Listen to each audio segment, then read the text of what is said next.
Mga kasama, nandito na naman ako at nandito na naman tayo kasama ko. Meron tayong box dito, padala ng subscribers, galing pang General Santos City.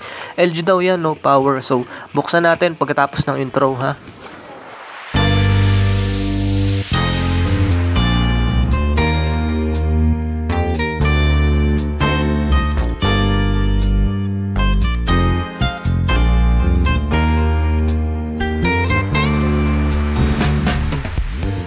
So we're back mga kasama. Ito yung board, binaklas na natin to mula sa power supply.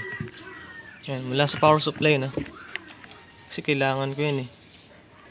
Ayan, regulator niya yan. Nakadapa yung IC. Regulator IC, driver. Minsan, goods na dito. Na capacitor, walang voltahe to. Minsan wala yung voltahe, walang 12 volts, walang 5 volts from chopper coil. Ginagawa ko dito, pag sira to, putok yung fuse. Ito yung fuse nya. Yan. Basta pag sira tong IC na to, regulator, putok lagi yung fuse para hindi na makalampas yung voltahe doon. Ngayon, ito yung regulator nya. Malalaman mo yan kung sira o buo. Check mo yung itong capacitor, high voltage capacitor yan. Check mo yan ng times 1 sa tester. Dapat hindi siya, wala siyang palo, baliktaran, isa lang palo niya, babalik siya. Ang matest mo dapat capacitor, hindi shorted. Kasi pag shorted, test mo dito, tas putok pa yung fuse mo, sira to. Kasi pag tinanggal mo naman to, regulator IC, pag tinanggal mo yan, tas chinek mo li yung high voltage capacitor niya, wala na yung palo. Ang mapapalo mo na lang yung value microfarad ng ating high voltage capacitor. Ngayon, ang pinapaliwanag ko lang sa inyo kasi na-troubleshoot ko na to. Naglagay na ako dyan ng 12 volts from out ng chopper coil. Ito yung out ng chopper coil. Mag-out siya, pupunta sa diode. Rectifier, magiging DC. Ayan. Labo. Ayan, magiging DC siya.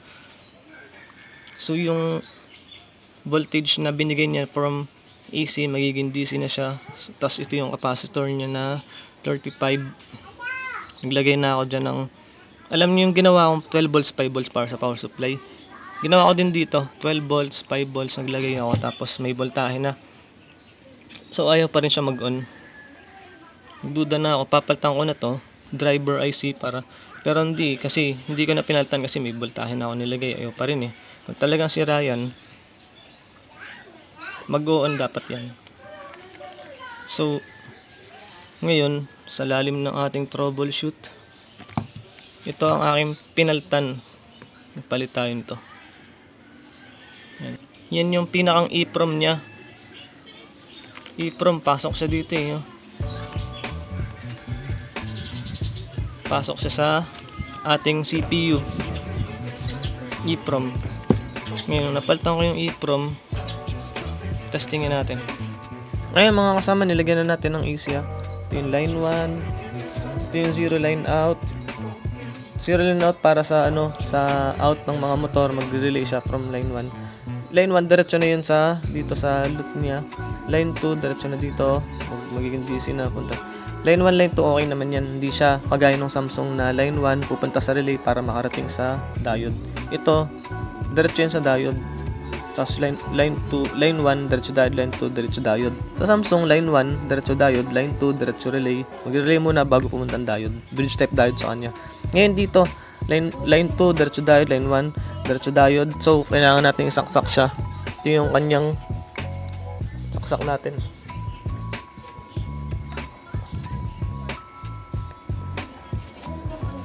Medyo delikado to guys ha.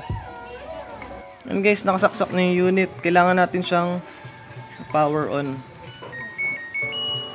Ayan guys, nag-power na siya. After mapalitan ko ng memory, nag-power na. So memory EEPROM ang sira niya, kaya ayaw mag-power yung memory niya. Ayun PE error, napapansin niyo, PE error kasi wala siya nakakabit na harness. Hindi siya nakakabit sa board eh. Hindi siya nakakabit sa unit. Walang harness na sensor. Kahit lagyan ko pa ng sensor yan, PE pa rin yan. Iba na, DE na malalabas. Tapos OE, kung ano-ano lalabas dyan, dapat nakakabit talaga sa board. Ang mahalaga, okay na yung power niya. Ayan guys, pe-play siya. PE error na naman siya. So, yun pala sira nun, natutunan natin dito. Buti na lang sumama kayo. matututunan natin na, wait lang, delikado. Hugot muna tayo. Ito yung EEPROM nyo. Saan na ba yun?